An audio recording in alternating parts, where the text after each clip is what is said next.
purpose of a distributed ledger is to establish an immutable record. And the immutability of this record is an emergent property that derives from the independence of the actors when they achieve consensus about something having happened. And if we look at this in a physical context, this is sort of like how you cannot have time without having information. There's a relationship between information and time in physics, and there is an analog to this in this domain as well, which is that in order to establish something as being true within some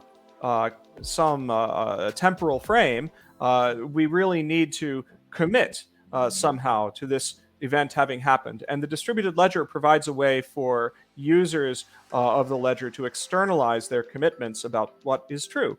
And that means that we cannot go back and change history because we've committed to a specific single history.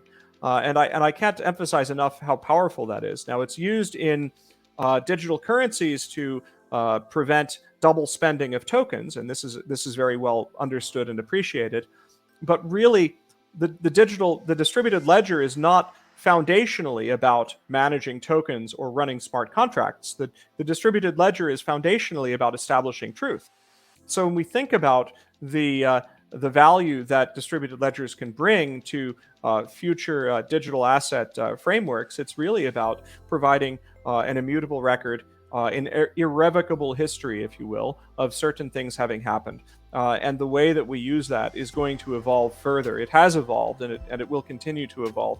What we can look at the existing discussions about systems like Bitcoin and Ethereum and CBDC proposals and so on as being examples of how we're thinking about how we might be able to use DLT. But I think we've really only started to scratch the surface on how we can use this irrevocable history tool to establish facts about assets. And we've also started to see this this concept of digital assets be brought into law in different places. Like in the UK, last year we passed the Electronic Trade Documents Act, which provides a legal standing for digital assets. Now they can be possessed and controlled like physical assets can, and that's really exciting.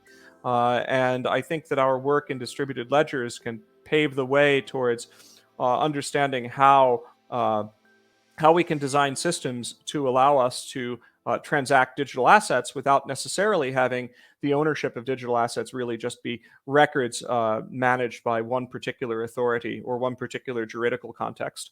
And that's really special.